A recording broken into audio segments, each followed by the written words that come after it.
CPC के तत्वाधान में इंडिया कारपेट एक्सपो के 49वें संस्करण और भदोई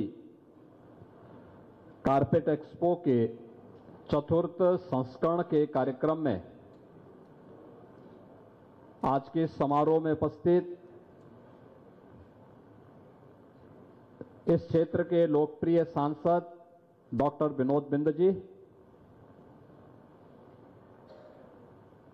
मान्य विधायकगण श्री दीनानाथ भास्कर जी, विपुल दुबे जी, जिला पंचायत के अध्यक्ष श्री अनिरुद्ध त्रिपाठी जी,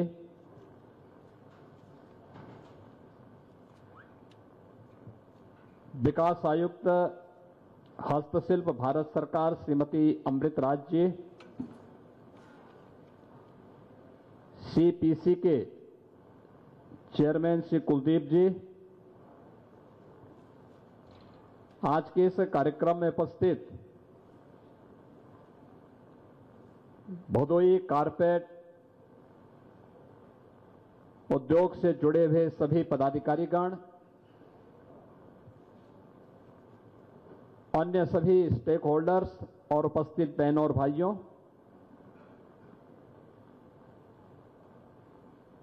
मेरे लिए यह अत्यंत महत्वपूर्ण क्षण है जब भदोई जनपद में इंडिया कारपेट एक्सपो के इस 49वें संस्करण में मुझे भागीदार होने का अवसर प्राप्त हो रहा है। जब पहला संस्करण भदोई के कारपेट एक्सपो का प्रारंभ हुआ था, उस समय मुझे इस कार्यक्रम में भागीदार बनने का अवसर प्राप्त हुआ था। प्रारंभ से ही मेरा यह मानना रहा है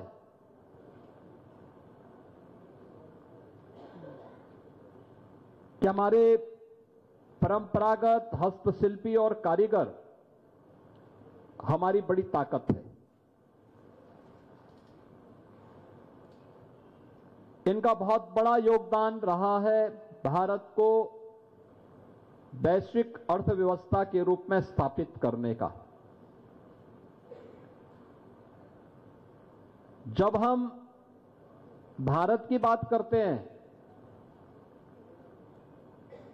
तो भारत के बारे में कुछ चीजें हम सबको सुनने को मिलता है, और जो बातें भारत के बारे में हम सुनते हैं वह ये कि भारत सोने की चिड़िया थी, या भारत के बारे में आज से 2000 वर्ष पहले कि भारत का वो स्वर्ण युग था, और स्वर्ण युग ही नहीं था, ग्लोबल इकोनॉमी में भारत की भागीदारी उस समय अकेले भारत 40% का योगदान करता था। लगातार इन क्षेत्रों में भारत की प्रगति दुनिया को न केवल आकर्षित करती थी बल्कि दुनिया के लिए एक प्रेरणा भी थी।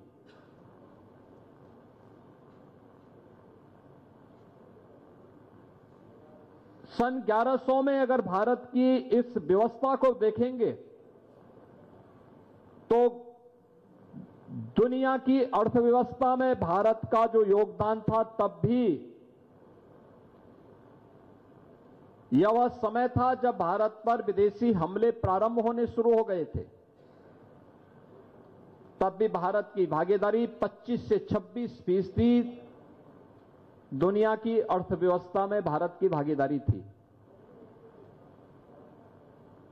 और 18वीं सदी आते आते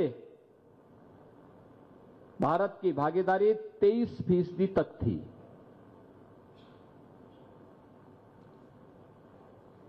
जब ये देश 1947 में आजाद होता है तो भारत की भागीदारी ग्लोबल इकोनॉमी में मात्र 1.5 से 2% तक रह गई थी।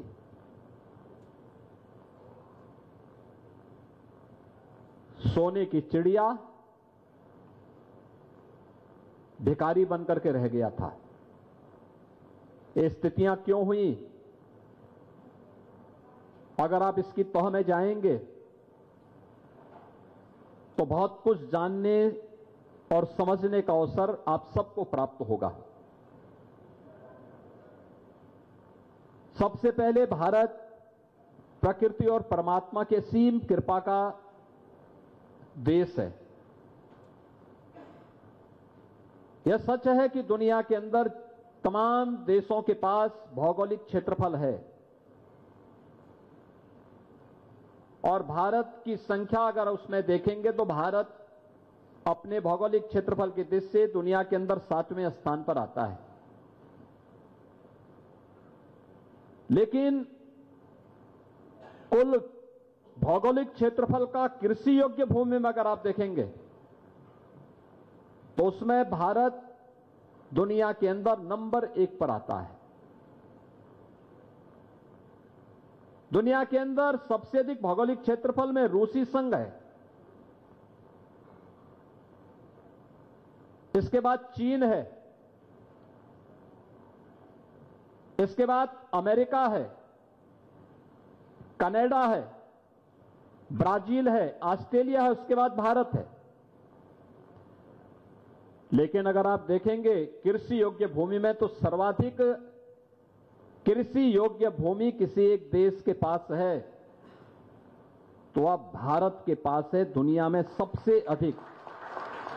और कृषि योग्य भूमि में भी सिंचाई की सुविधा पूरे भारत के अंदर अगर आप देखेंगे तो 60% से अधिक भूभाग ऐसा है जो हमारे पास सिंचाई की सुविधा उपलब्ध करवाता है। और इसको अगर आप उत्तर प्रदेश की परिप्रेक्ष्य में देखेंगे तो उत्तर प्रदेश 86% हमारी भूमि ऐसी है जिसके लिए सिंचाई की बेहतरीन सुविधा हमारे पास मौजूद है।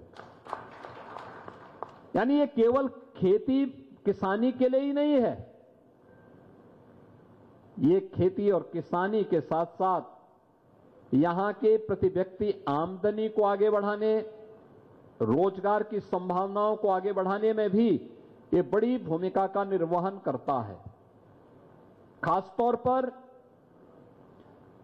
ये केवल अच्छी कृषि योग्य भूमि का प्रदेश या देश नहीं रहा है, बल्कि यहां के हमारे पूर्वजों ने प्राचीन काल से ही हजारों वर्षों की एक विरासत हमारे साथ यह भी जुड़ी रही है कि खेती किसानी के साथ साथ उन्होंने स्थानीय स्तर पर कुछ न कुछ ऐसे लघु सूक्ष्म और मध्यम उद्यम स्थापित किए थे जो उनकी अतिरिक्त आमदनी का माध्यम बने और हर व्यक्ति खेती किसानी पर ही निर्भर न रह करके जब कुछ न कुछ साइड बिजनेस भी करता है तो वह अतिरिक्त आमदनी उसकी समृद्धि का कारण बनता है। और भारत के अंदर यही होता था।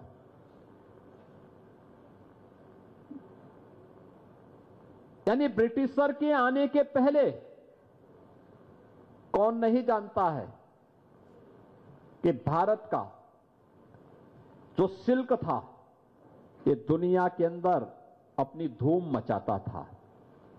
और हम लोगों ने जो सुना कैसा महीन सिल्क भारत के बुनकर बनाते थे कि अगर वह अंगूठी के अंदर से भी गुजारे उसको तो वह पता ही नहीं लगता था। ये महीन कारीगरी किसी के पास थी तो भारत के बुनकरों के पास थी, हस्तशिल्पियों के पास थी।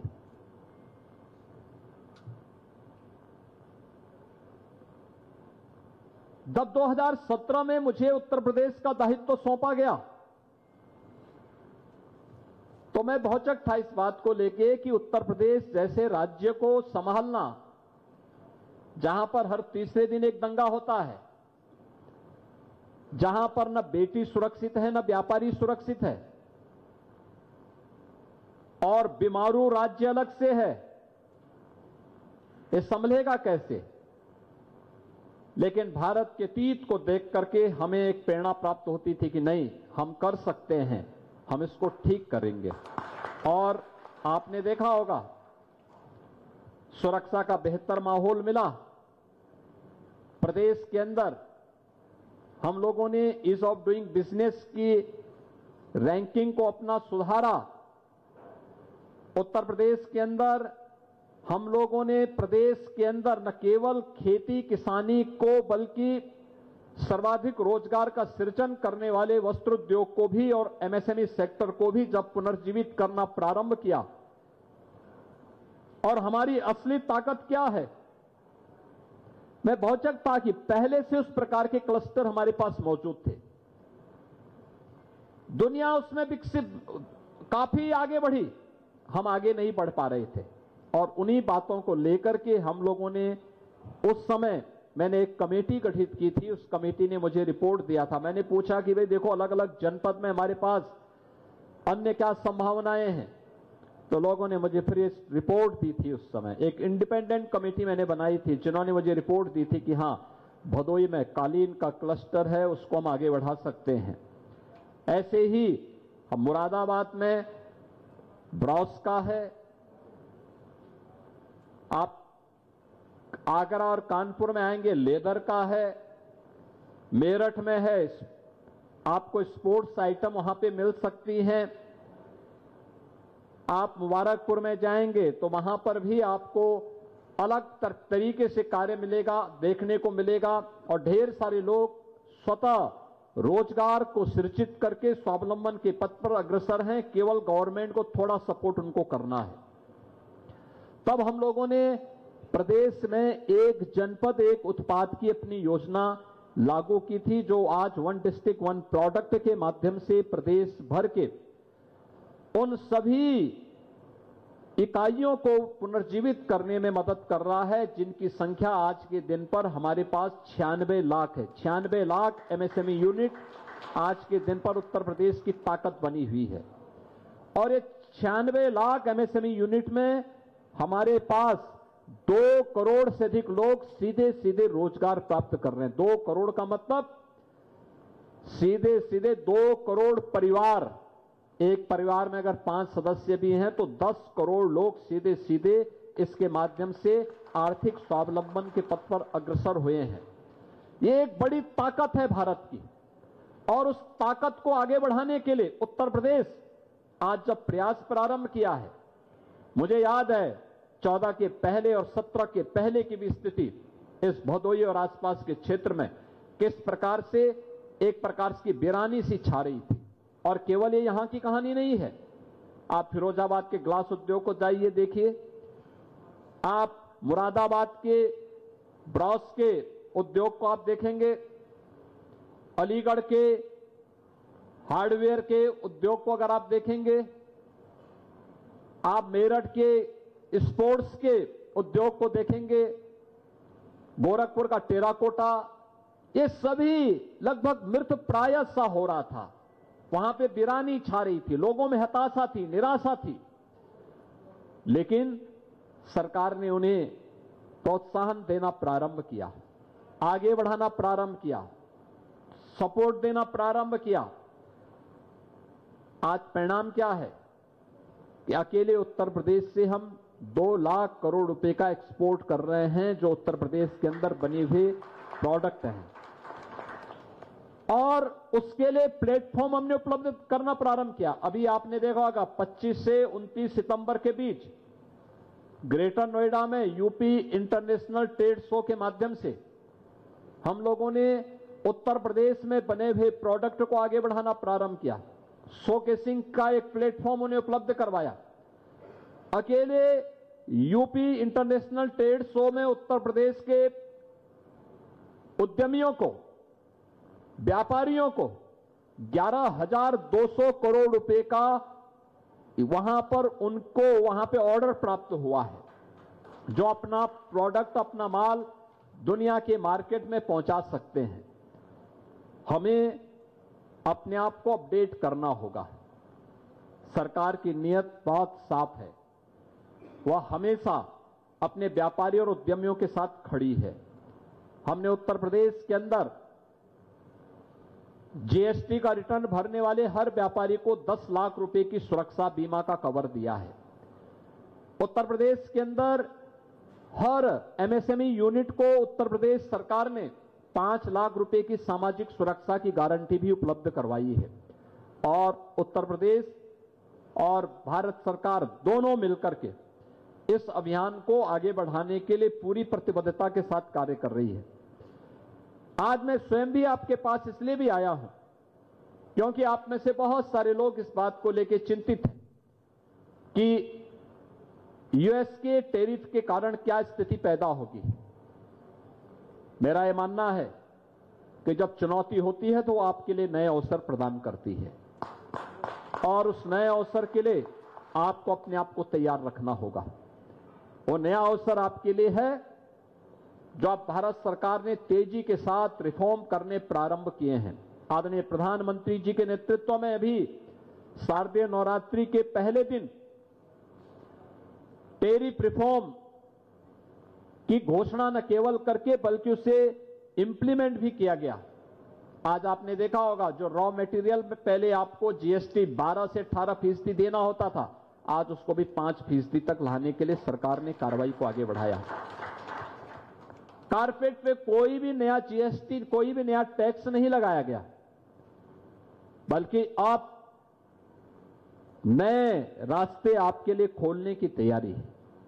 यूएई के साथ, यूके के साथ जो नया फ्री ट्रेड एग्रीमेंट हुए हैं, ये सभी आपको आगे बढ़ने के लिए अवसर प्रदान कर रहे हैं। और उत्तर प्रदेश के अंदर अपने उद्योग को पुनर्जीवित करने के लिए, चाहे वह भदोही का कारपेट का हो, चाहे वह फिरोजाबाद का ग्लास का उद्योग हो, चाहे वह मुरादाबाद का ब्रॉस का हो, या फिर अलग अलग जनपद में जो ये तमाम प्रकार के हमारे उद्योग पहले से हैं जिसमें लाखों लोग नौकरी और रोजगार प्राप्त कर रहे हैं, वे इस चुनौती का सामना कर सकें, इसके लिए हमने प्रदेश में भी एक हाई लेवल कमेटी गठित की है जो अपनी रिपोर्ट दे और रिपोर्ट देकर के सरकार के स्तर पर किस प्रकार का सपोर्ट अपने उद्यमी और व्यापारियों को हम कर सकते हैं जिससे इसको और आगे बढ़ाने में हम सहयोग कर सकें। इसी बात के लिए आपको आश्वस्त करने के लिए मैं स्वयं आपके इस चतुर्थ संस्करण में आज आपके बीच में उपस्थित हुआ हूं। मुझे विश्वास है कि यहां पर सीपीसी से जुड़े हुए हमारे अधिकारीगण कुलदीप जी भी यहां पर आए हैं और श्रीमती अमृत राज जी भी जो इसके विकास आयुक्त हैं भारत सरकार की, वे स्वयं भी यहां पर आई हैं। और इस एक्सपो मार्ट में जब 2022 में कार्य प्रारंभ हुआ था, तब से हम लोग लगातार इस अभियान के साथ बने हुए हैं। मेरा विश्वास है कि आने वाला समय आपका होगा, अच्छा होगा और इसको लेकर के ये डबल इंजन की सरकार निरंतर कार्य कर रही है। आज के इस अवसर पर आप भदोही को छोटा मत समझिए, ये बहुत बड़ा है और इसमें बहुत सारी संभावनाएं हैं। उन संभावनाओं को हमें आगे बढ़ाने में सरकार आपको भरपूर मदद करेगी। इस विश्वास के साथ मैं इंडिया कारपेट एक्सपो के 49वें संस्करण के लिए और भदोही के इस चतुर्थ संस्करण के लिए हृदय से बधाई देता हूं, अपनी शुभकामनाएं देता हूं और विश्वास करता हूं कि दीपावली के अवसर पर तो हम लोग हर जनपद में 75 जनपदों में हम लोगों ने जो स्वदेशी मेला के स्टॉल लगाए हैं उसमें आपकी कारपेट को भी वहां एक स्थान दिया गया और सभी 75 जनपदों में भदोही के कालीन कारपेट पहुंची हुई है। मैं आप सबको इस बात के लिए आश्वस्त करता हूं, सरकार आपके साथ में है और हर प्रकार से आपको सपोर्ट करेगी। धन्यवाद। जय हिंद।